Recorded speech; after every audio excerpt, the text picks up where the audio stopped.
성도 여러분 안녕하십니까? 오늘의 말씀은 미가서 3장 전체인 1절에서 12절 말씀입니다.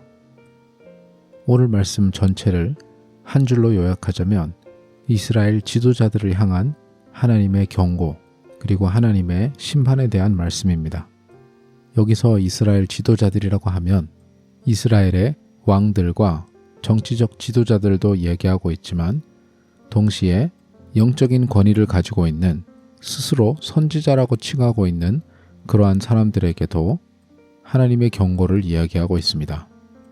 이들을 향하여 하나님께서 미가 선지자를 통하여 그들에게 어떠한 심판이 있을지, 그들이 무슨 잘못을 하고 있는지 하나님께서 확실하게 알려주고 계십니다. 그래서 8절 말씀을 보시면 미가 선지자가 스스로에 대해서 얘기를 하며 오직 나는 여호와의 영으로 말미암아 능력과 정의와 용기로 충만하여져서 야곱의 허물과 이스라엘의 죄를 그들에게 보이리라 라고 하면서 8절 앞뒤로 확실하게 이스라엘의 지도자들이 무슨 잘못을 하고 있는지 이야기를 해줄 뿐만 아니라 그들에게 어떠한 심판, 어떠한 재앙이 닥쳐올지 또한 예언하고 있는 오늘의 말씀입니다. 그 자세한 내용들은 저희가 조금 식상하다 싶을 정도로 구약 성경, 특히 선지서에 나와 있는 비슷한 내용들입니다. 1절 말씀에 나와 있는 것처럼 원래 이스라엘의 지도자들은 그들이 먼저 하나님께서 기뻐하시는 것, 선과 악을 명백하게 구분하여 그대로 행하며 살아야 하는데 오히려 반대로 그들은 악을 좋아하고 선을 미워한다라고 말씀에 기록되어 있습니다. 그리고 2절과 3절의 표현들을 보시면 그들은 마치 백성들의 살을 뜯어먹는 것처럼 묘사하고 있습니다. 그만큼 백성들을 도와주거나 선한 길로 인도하기보다는 그들에게서 최대한 빨아먹을 수 있는 건 다 빨아먹고 오히려 4절 말씀에 나와 있는 것처럼 어려움이 닥칠 때에는 또 하나님에게 도와달라고 구한다는 것입니다. 그리고 5절 말씀에 잠깐 나와 있듯이 여기서 거짓 선지자들은 자신들에게 먹을 것을 주는 사람들에게는 평안이 있을지어다 라고 얘기하면서 자신들에게 도움이 안 되는 먹을 것을 주지 않는 사람들에게는 오히려 반대로 그들을 적대시한다라고 되어 있습니다. 이처럼 선지자라고 불리는 자들도 하나님의 뜻을 따르지 아니하고 순수하게 자신의 이득만을 위해서 하나님의 이름을 빌리고 있는 사람들이라는 것입니다. 그리고 6절과 7절 말씀에서는 그들이 얼마나 수치스러운 일들을 당하게 될 것인지 심판의 말씀이 기록되어 있습니다. 9절에서 12절 말씀은 더 이어서 얼마나 지도자들과 제사장들과 선지자들이 부패해 있으며 조금의 양심도 남아있지 않고 그들로 인해서 예루살렘과 성전이 멸망할 것이라고 말씀하고 있습니다. 저희가 오늘 말씀을 읽으면 오늘 말씀에 나와 있는 이스라엘의 지도자들, 선지자들과 제사장들은 마치 아이들이 보는 영화에 악당들을 표현하고 있는 것처럼 나와 있습니다. 3자 입장에서 봤을 때는 너무나도 명백한 잘못을 하고 있으며 진짜 1절 말씀과 9절 말씀처럼 공의에 대하여 전혀 신경 쓰지 않고 오히려 선과 악을 거의 반대로 실행하고 살고 있는 것처럼 표현하고 있습니다.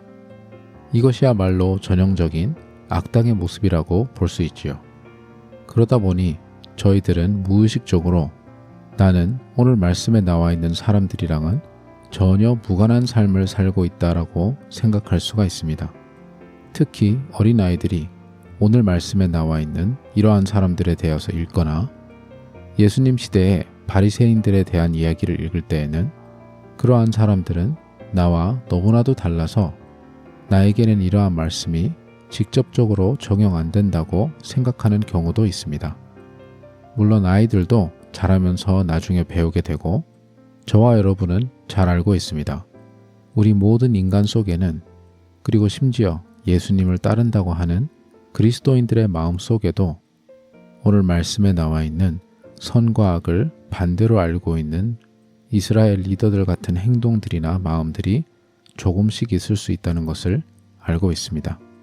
오늘 말씀 또한 예수님을 믿는 하나님의 백성인 우리랑 전혀 무관한 내용이 아니라는 것입니다. 물론 저와 여러분은 한 나라의 지도자가 되거나 대단히 많은 정치적이나 영적인 권한이 없을 수도 있습니다.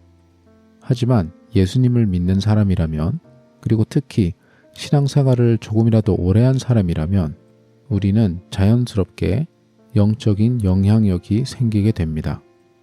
물론 저처럼 사역을 하는 사람에게는 더더욱 해당되는 내용일 것입니다. 하지만 여러분들도 자녀가 있다면 싫든 좋든 영적인 권위와 영향력을 가지고 계신 분들이십니다. 여러분들이 교회에서 어떠한 형태로든 하나 혹은 여러 개의 직분을 맡고 계시다면 그 또한 영적인 영향력을 가지고 계신 것입니다. 우리가 우리 주변에 있는 사람들을 대할 때, 특히 우리가 영적으로 영향력을 끼칠 수 있는 입장에서 얼마나 우리가 신중하고 거룩한 본을 보여주고 있는지 고민하며 확인할 필요가 있습니다. 오늘 같은 유형에 명백하게 악당들에 대한 말씀이 나올 때는 우리가 꼭 기억해야 할 점이 있습니다. 말씀을 읽는 우리 입장에서는 당연히 오늘 말씀에 나와 있는 사람들이 확실한 악당으로 느껴집니다. 의도적으로 하나님의 말씀을 거역하고 의도적으로 그리고 뻔히 알면서 악을 선택하는 사람들처럼 보여지는 건 사실이지만 가만히 생각해 보시면 이 세상 대부분 모든 사람들은 본인이 악당이라고 생각하면서 살아가고 있지 않습니다. 자신이 하는 선택 그리고 자신이 하는 행동에는 정당한 이유가 있다라고 대부분 생각할 것이며, 본인이 만약 안 좋은 일을 하고 있다는 것을 인지하고 있으면 그럴 수밖에 없는 상황이며 다른 사람들도 나의 입장에서는 똑같이 할 것이다라고 생각하고 있을 가능성이 높습니다. 오늘 말씀에 나와 있는 이스라엘 지도자들 또한 마찬가지입니다. 막상 이때로 돌아가 이들과 대화를 해보면 나름 그들에게도 합리적인 이유가 있을 수도 있습니다. 하지만 오늘 말씀을 봤을 때 가장 중요한 절대적인 하나님의 시선에서 봤을 때에는 이들이 여전히 악한 일을 행하고 있는 것입니다. 자신들이 돌보아야 할 사람들을 신경 쓰기보다는 나 자신의 개인 이득만 챙기고 있는 이기적인 그리고 공동체가 파멸에 이르는 일을 하고 있는 것입니다. 그렇다면 저와 여러분도 우리가 가족이나 신앙 공동체에서 영향력을 끼칠 수 있는 자리에서 하고 있는 행동들을 어떠한 동기로, 그리고 나의 행동이 실질적으로 어떠한 결과를 낳는지를 냉정하게 평가해 볼 필요가 있습니다.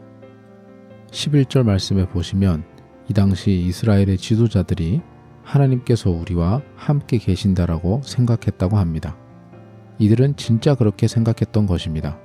그리고 시간이 흘러 자신들의 악한 행동이 곪고 곪았을 때 그제서야 하나님의 응답이 없고 모든 악한 것들이 드러나고 했을 때에서야 깨닫게 되는 것입니다. 저와 여러분은 그러한 일이 있기 전에 우리 자신의 마음, 우리 자신의 동기를 자주 점검하면서 하나님께서 나에게 맡겨주신 영적인 권위 혹은 영적인 영향력을 내가 무슨 동기와 무슨 마음으로 사용하고 있는지, 아니면 사용해야 하는데 사용하지 않고 있는지 돌아볼 필요가 있습니다. 오늘 말씀에 언급되고 있는 이스라엘의 지도자들처럼 나 자신의 편안함, 나 자신의 유익을 위하여 남들을 대하고 살아가는 것이 아닌 8절 말씀에 미가 선지자가 고백하는 것처럼 여호와의 영으로 충만하며 살아가는, 그것이 우리의 동기가 되며 살아가는 저와 여러분이 되시기를 간절히 소망합니다. 기도하겠습니다. 하나님 아버지, 시간이 지나 신앙생활을 오래 하다 보면 자연스럽게 주님께서 허락하신 영적인 영향력과 영적인 권위의 자리에 서게 되는 저희의 모습을 봅니다. 그 자리에 있을 때 나 자신의 편안함과 나 자신의 체면이나 나 자신의 그 어떠한 것보다도 하나님의 성령에 이끌려 주님을 위하여 선한 영적인 영향을 끼치는 저희 모두가 될 수 있도록 주님 인도하여 주시옵소서. 감사드리며 예수님 이름으로 기도드립니다. 아멘.